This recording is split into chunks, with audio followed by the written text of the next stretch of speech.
Salut à toi l'ami des plantes, et aujourd'hui je vais te présenter un processus de germination des graines qu'on appelle la stratification.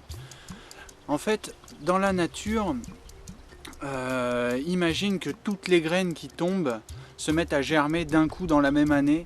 En fait, le sol serait complètement recouvert de plantes qui se feraient complètement concurrence. Donc ça c'est clairement impossible, et j'ai envie de dire que la nature l'a bien compris assez vite, et donc elle s'est adaptée en fait en mettant dans chaque graine un processus qui va la mettre en dormance.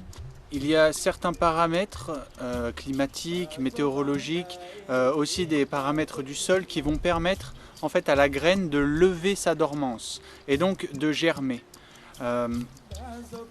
Là, ça va permettre à des arbres du coup qui vont être sélectionnés de commencer leur croissance et pas tous en même temps. Donc le but de la stratification en fait, ça va être de leurrer un petit peu la plante en lui mettant les conditions nécessaires de levée de dormance de façon à ce qu'elle puisse germer, et nous on va du coup les sélectionner comme ça. Quand on plante des arbres, quand on est là dans la nature, qu'on fait plein de trucs, de retourner la terre, de mettre ses petites graines, de chercher des plantes, etc.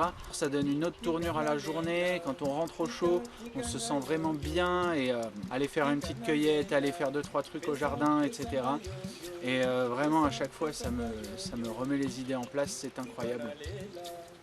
On a cette part de nature en nous, ça nous appelle, enfin moi ça m'appelle, et je rencontre beaucoup de gens qui me disent vraiment c'est la même chose, c'est là qu'on se ressource, c'est là qu'on se sent bien, c'est là qu'on se régénère. Et donc dans ces moments où on nous demande de rester enfermés, dans ces moments où il y a aussi beaucoup de tensions, que ce soit à la radio ou dans les informations, dans la tension entre les personnes, des moments forts comme en ce moment, c'est vraiment important pour moi d'aller me ressourcer dans la nature, d'aller prendre un peu le calme et voilà l'apaisement qu'elle me procure, de redonner un peu, toute cette tension qu'on nous sert à la petite cuillère, j'ai envie de dire, à la grosse cuillère, on nous sert à la louche même. La stratification, c'est vraiment une méthode très intéressante de par sa simplicité de mise en œuvre, sa simplicité de mise en action. On va commencer par imaginer comment se constitue une graine. En fait, il y a ce qu'on appelle le tégument, qui est l'enveloppe protectrice qui est autour. À l'intérieur, il y a l'albumène, qui est une réserve de sucre que va utiliser le tégument, qui est réellement le germe, donc pour germer et donner vie à la plante. Grossièrement, c'est comme ça que se constitue une graine. Donc l'idée de la stratification, ça va être de ramollir ce tégument de façon à ce que l'eau puisse rentrer à l'intérieur et activer la germination. Les plantes vont créer des graines qui vont avoir différentes façons de lever la dormance. Certaines, par exemple, vont devoir être digérées par un animal de façon à ce que les sucs gastriques, etc., l'acide à l'intérieur de l'intestin viennent décomposer une membrane protectrice, et lorsque, dans la déjection, lorsqu'il y a la graine, là, elle est prête, du coup elle est un petit peu abîmée de façon à ce que cette enveloppe dure puisse être ramollie, et ce qu'il y a à l'intérieur va enfin pouvoir germer. Nous, quand on fait la stratification, on utilise du coup des noyaux et des pépins qui n'ont pas forcément besoin d'être digérés. Pour ramollir cette coquille protectrice, il y a différents moyens. On peut laisser les graines tremper dans l'eau pendant 48 heures, dans de l'eau à température ambiante, et ensuite les mettre du coup dans le sable. Ou bien les mettre directement dans un sable humide pendant tout l'hiver. L'idée, c'est de les mettre à l'ombre de façon à ce qu'ils puissent profiter aussi du froid, car le froid est aussi un phénomène qui peut lever la dormance. Et donc lorsqu'elles vont être dans un milieu humide et froid, l'eau va pouvoir pénétrer à l'intérieur de la graine et va pouvoir du coup activer le cotylédon qui va germer.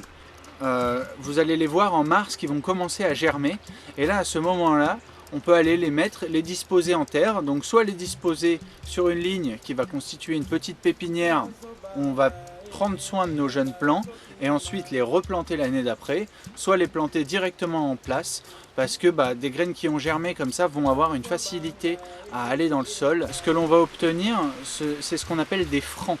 Du coup, des pruniers francs, poiriers francs, pommiers francs, pêchers francs, etc. C'est-à-dire des arbres qui vont être issus de semis. La particularité de ces arbres, c'est que lorsqu'on va du coup prendre la graine qui a germé et la planter, elle va être beaucoup plus vigoureuse, elles vont mieux s'enraciner, être moins sujettes aux aléas climatiques, aux aléas hydriques. Donc s'il y a des sécheresses ou des grands froids, des grosses chaleurs, elles vont être plus résistantes. Et ensuite, ces pieds-là, on peut attendre qu'ils donnent des fruits, voir si les fruits sont consommables, voir si les fruits sont bons. Et si ce n'est pas le cas, ces pieds-là peuvent servir de pieds de greffe. Et dans ce cas-là, on va sélectionner l'arbre que l'on souhaite et venir le greffer sur ce pied de greffe, sur ce pied franc qui va être lui résistant aux aléas. Les graines, ça coûte rien, des petites cagettes remplies de sable, ça coûte rien. Donc c'est une méthode qui est très facile, très économique et qui va vous permettre d'avoir des arbres assez facilement. Évidemment, la seule condition, c'est un petit peu de patience, car il faut aller récolter les graines en été, faire sa stratification en automne, conserver l'humidité tout l'hiver et au printemps les graines germent, une partie des graines germent. C'est aussi ce que vient nous apprendre la nature, en tout cas à moi elle m'apprend ça, la patience, l'émerveillement de regarder les choses qui poussent, une lenteur incroyable et à la fois tellement belle.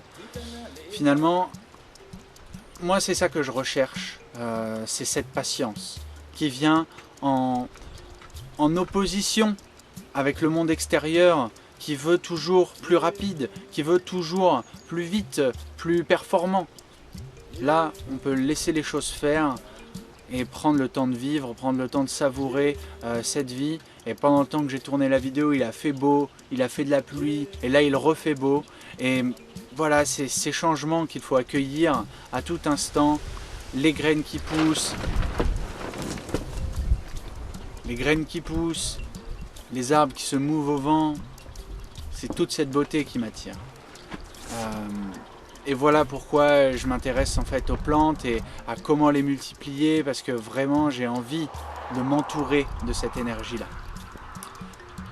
Sur ce, je te laisse. J'espère que tu as appris des choses sur la stratification et du coup cette belle technique de multiplication de plantes. Et du coup, si tu ne l'as pas fait cet été, l'année prochaine, pense à garder tes noyaux de cerises, tes noyaux de prunes, de pêche. Quand on fait du jus de pomme à cette époque, pareil, on peut récupérer le broyat et le jus de poire, c'est pareil. Et là, voilà, ça nous donne des arbres, potentiellement une multitude d'arbres, une quantité inconsidérable. À bientôt et belle journée qui s'annonce mitigée.